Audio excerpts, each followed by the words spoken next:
Anderson. Private 32624474.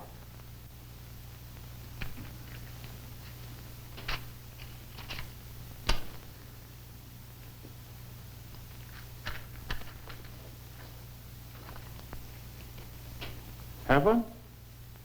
Oh, they're American cigarettes. Private Anderson?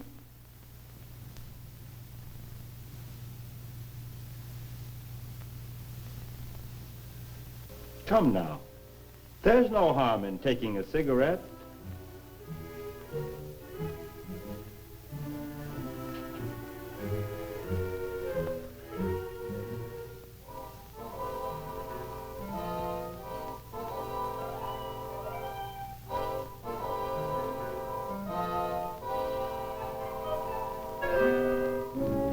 One wrong move.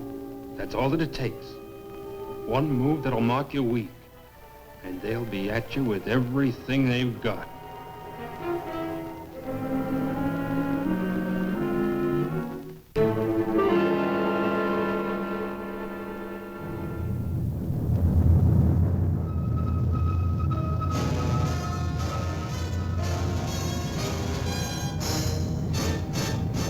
The United States Army presents The Big Picture, an official report produced for the armed forces and the American people.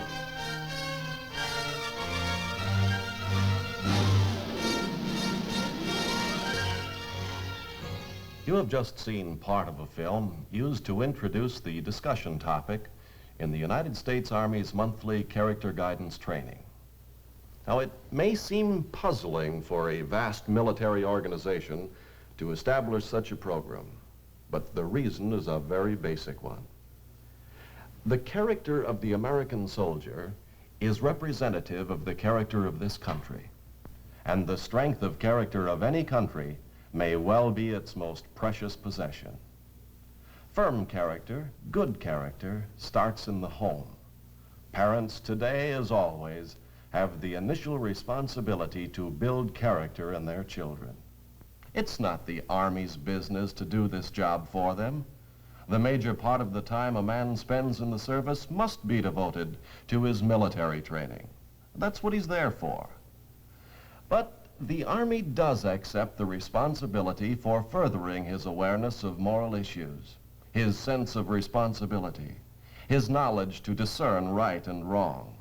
Our entire character guidance program aims to develop in the individual an understanding of the dignity of man, an awareness of individual moral responsibilities, a respect for authority, pride in the proper performance of duty, and a recognition of obligations and opportunities inherent in military service.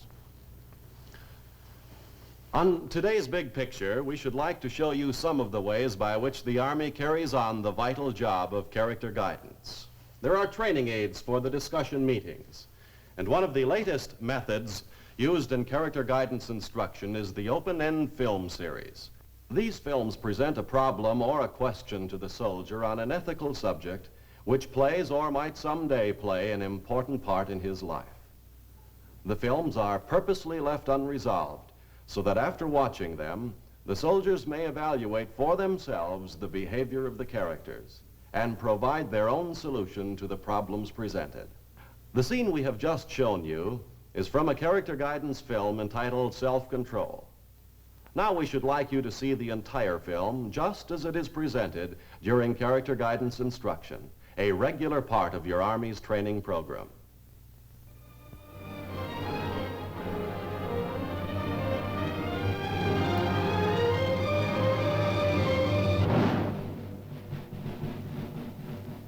Citation. Get a move on. Oh, that bug of yours ain't got a chance. Come on, Fleet Leg. You got it made. Go, girl. Go. Kick it, you cockroach. Kick it. Come on, run this way. Hubba, hubba, hubba, girl. Let's go. Let's go. Come on. Run, you roach, run. That's the laziest cockroach I ever did see. Get up. Come on. Chop, chop, roach. Come on. This way, baby. Go, girl. Go. Go. I'm going to put a saddle on you. Come on, there. Get. Come on, you. Come on, citation. Got a cockroach are you? Ain't worth the grub. Oh, he's coming over. No, come on, come on. Come on. None of that. Come on, you rope. Now, what you want to go and do that for? Yeah, we ought to be nice to them little critters. A few more days in this hut with no decent food or heat, and their cousins are going to be having us for supper. How can you joke about it? We're dying here, all of us, and you two make jokes all the time. You got something better to do? If you do, just pass it on to us. It's all your fault anyway. If you hadn't made so much noise and tipped off that patrol... Enough! Quail couldn't help what happened, and you know it.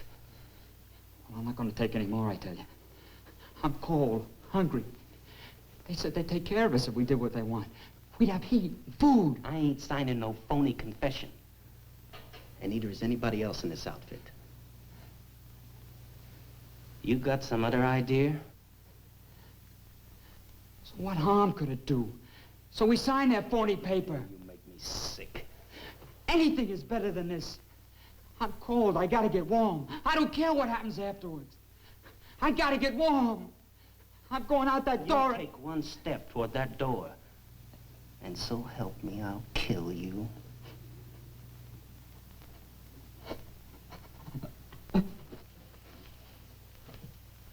Okay, you guys, knock it off. Anderson is sounding off again. He wants to play footsies with the commies. You remember what I said. Let him alone. But Sergeant... You heard me. Let him alone.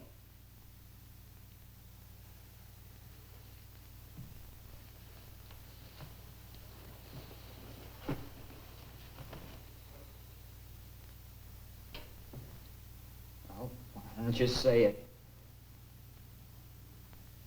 Anderson, you're as good a man as anyone in this outfit. Maybe a little better than some. You're wasting your time, Sergeant. I know what the fellas think of me. Well, maybe they're right. No, they're not right. And I think you're okay. You're okay at the beachhead and all the way up. You haven't done anything that you need to be ashamed of. But you think I'm going to? Now. The important thing is what you think. Back there in combat, it was different. I knew what was ahead of us.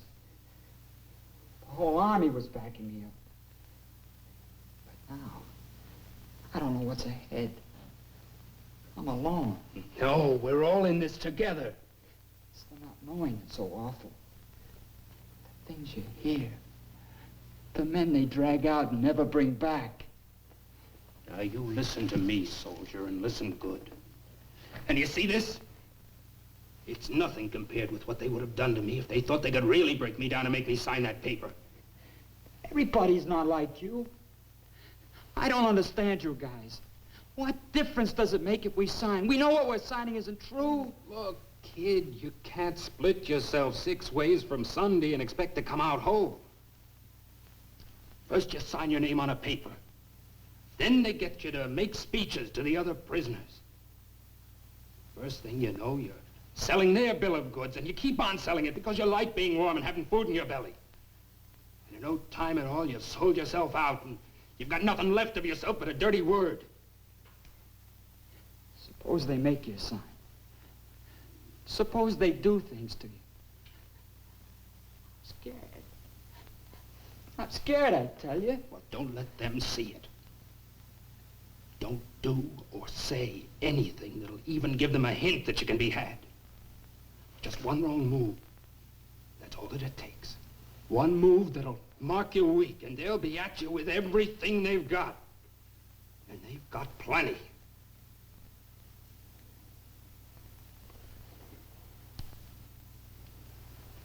Cigarette. If I only had a cigarette.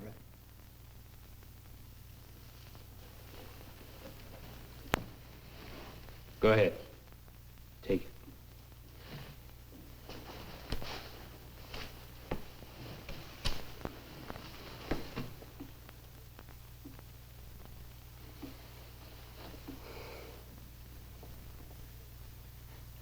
Thanks, Sergeant.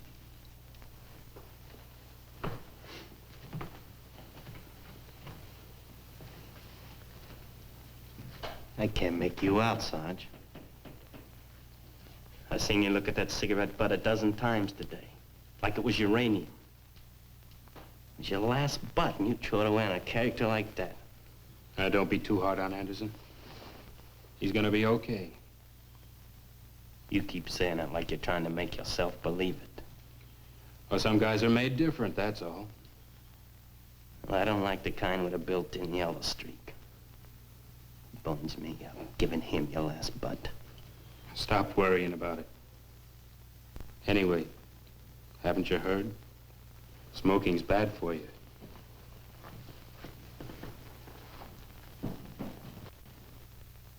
And the wind sure did blow out on that prairie, I tell you. There was a couple of hound dogs chasing a rabbit across the field, and they just about had him caught when that wind came up and blew that rabbit clean out of sight before those hounds ever missed him. And talk about speed. Well, many's the time I started off for town with the wind at my back and met the same wind coming back to meet me before I got more than halfway there. Well, you're wasting a great talent. Oh, I ain't wasting it, Sarge. I'm just keeping in practice till the right opportunity comes along.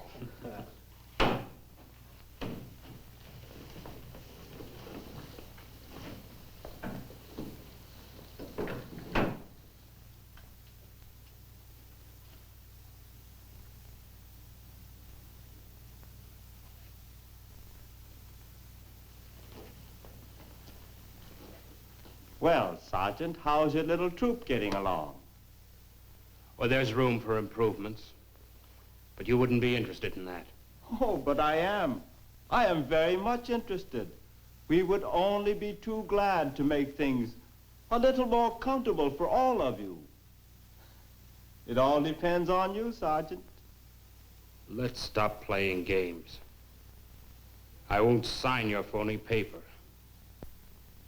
Or haven't I made that clear? Very clear, Sergeant. Perhaps some of your friends might not be so stubborn. And you can't beat any of them into doing what you want either. They won't sign. There are many ways to make men cooperate. Don't waste your time. I know my men. I wonder, Sergeant. I wonder if you do.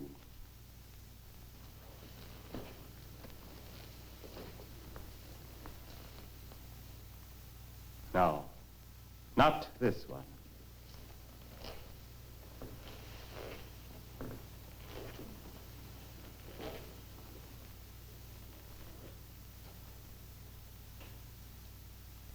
Now, this one has an interesting face.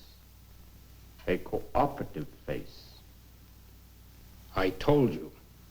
You're wasting your time. What's your name? Anderson. Private. 32624474. Ah, name, rank, and serial number. Very efficient. Private Anderson.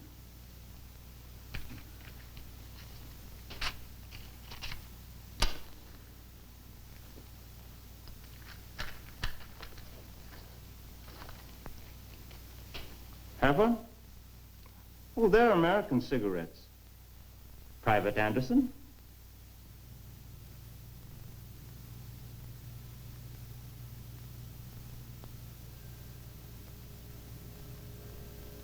Come now. There's no harm in taking a cigarette.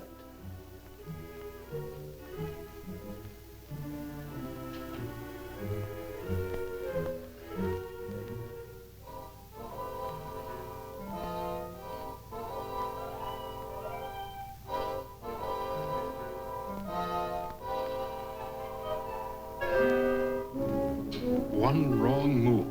That's all that it takes. One move that'll mark you weak. And they'll be at you with everything they've got.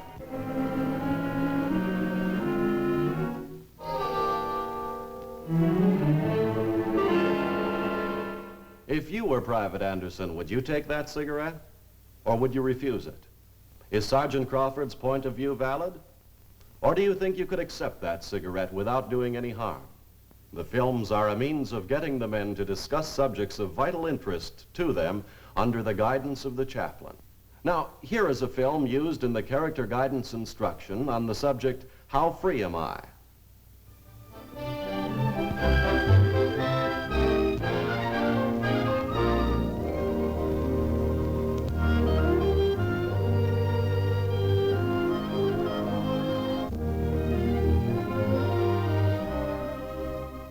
The word freedom covers a lot of ground. There is political freedom, religious freedom, freedom of speech, freedom to select our job, choose our friends, spend our spare time any way we want.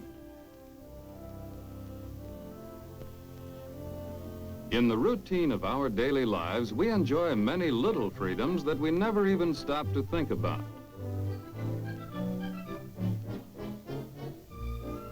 At least, some of us never stop to think about them. Without really meaning to, many of us do thoughtless, selfish things that cause inconvenience to others. In civilian life, as well as in the service.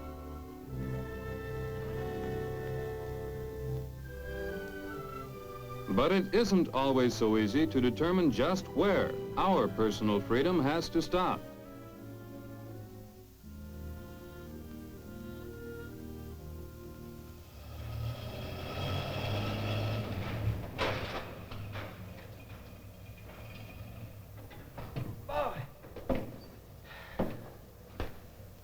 What happened to you?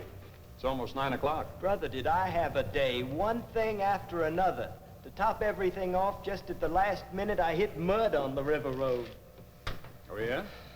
I'll say I hit it. Got myself in a ditch, mud up to here. Looks like Bertha's going to need a bath, eh? Bertha and me both. First, better get yourself over to the mess hall. They're saving some chow for you. Okay.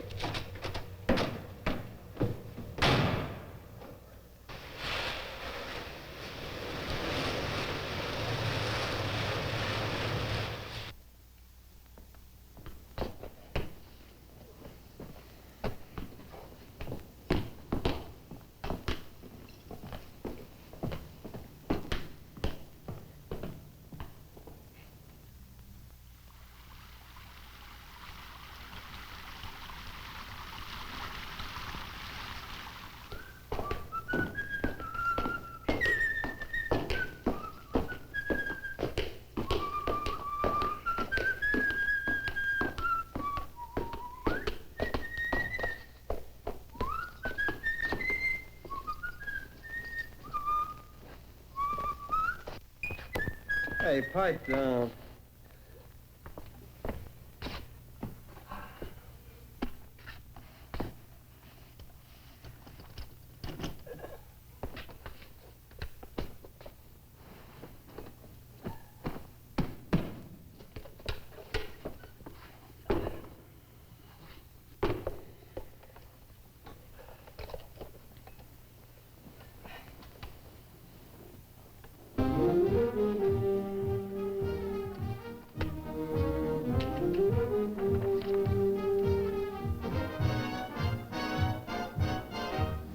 Turn that thing off.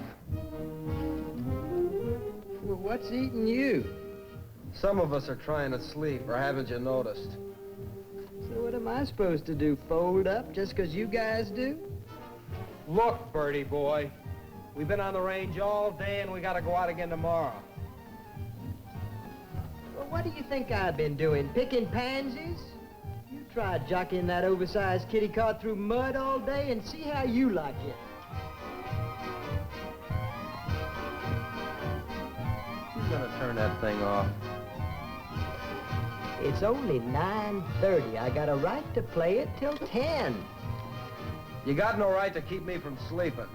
Yeah, that goes for me, too. And me.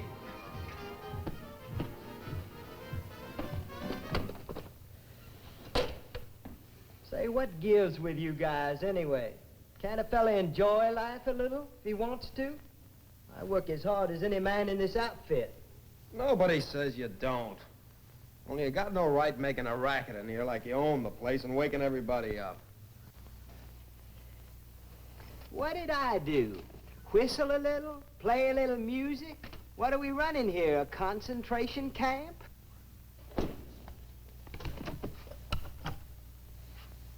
You guys had the whole evening to yourselves while I was still out there wrestling with 2.5 tons of ornery truck. And I mean ornery. She darn near turned over in the mud on me. So you worked hard. We all worked hard. You're nothing special. I didn't say I was.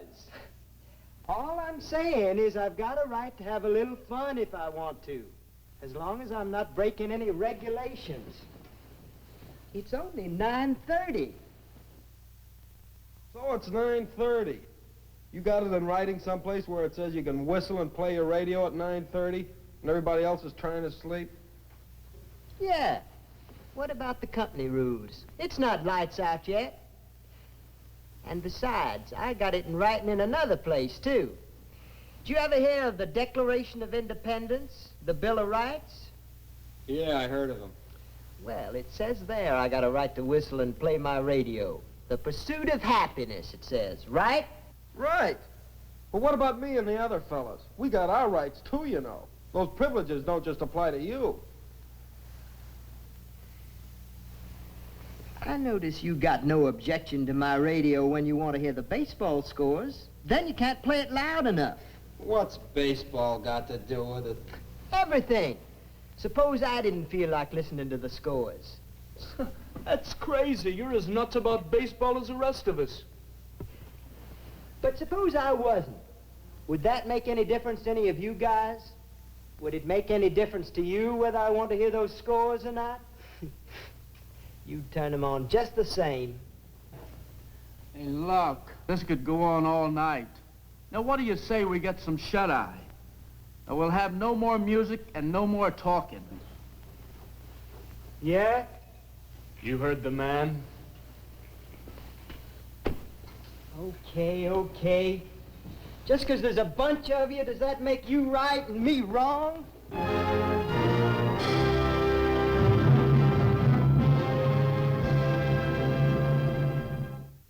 All right, just how free is Bert? Where does one man's right to freedom stop and the next man's begin? The film designed to stimulate discussion is just one of the methods used by your Army in character guidance. The chaplain, while he is a key man in this area, is just one of the people responsible for character development. To create a well-adjusted, responsible soldier who will stand up under the circumstances of military life takes teamwork. Parents are the first character guidance team. They build the foundation. The teacher joins the team, helps expand the structure. Athletic activities contribute to a sense of fair play.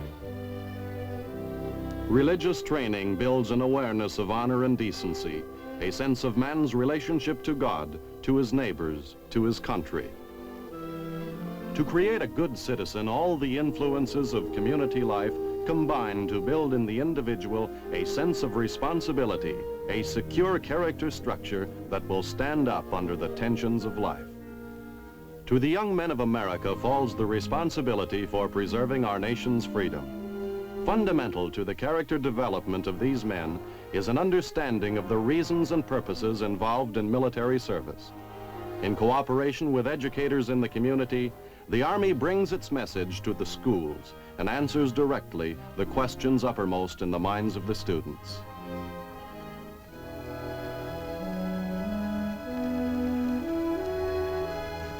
When our young men fulfill their Army service, they are equally provided with constructive influences by all their military leaders. The chaplain, as a member of the Army's character guidance team, helps the commanding officer in problems concerning the soldiers' morale and welfare. Frequent character guidance council meetings are held on every U.S. Army post. Here ideas are exchanged, and methods of improving the mental and moral climate of the soldier are developed. The medical officer enlists the aid of the troop information section in planning health programs. The military and the local civilian community cooperate on problems of mutual interest. On adequate housing for military personnel living off the post. On wholesome recreational facilities in the community. Soldiers are encouraged to participate in a savings program and are told about the U.S. Army Career Guidance Program and how it functions. Company commanders as well as the chaplain visit the men when they are hospitalized. Adequate provision is made for those who come into the Army without basic education. Diversified educational and craft programs are arranged. These are some of the things which tend to give the soldier a sense of identity and contribute to his character development. The soldier who is made to feel that he as an individual matters makes the better fighting man because he can see his stake in the battle. Our Army today is being equipped with new and more powerful weapons to deter any aggressor. But the caliber of our weapons alone will not win a war or even defend our nation successfully. It is the caliber of the men behind the weapons that will decide any future conflict. We can't tell by looking at a man if he'll make an efficient soldier, but we have discovered that in today's world of conflicting ideologies, it takes more than knowing military techniques to make a good soldier. It takes understanding of a man's needs as an individual. The military leaders who make up the character guidance team recognize the importance of this fact. They know that their obligation to the soldier is a continuing one from the moment he enters the service. The object of their concerted efforts in character guidance is to turn out capable soldiers with a sense of moral principle and responsibility who will perform their military mission effectively.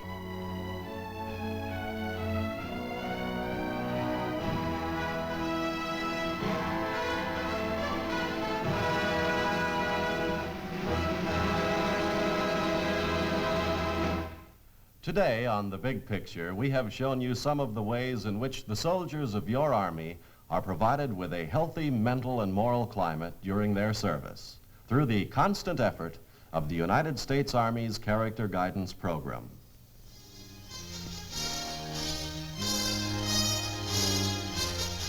The Big Picture is an official report for the armed forces and the American people. Produced by the Army Pictorial Center. Presented by the Department of the Army in cooperation with this station.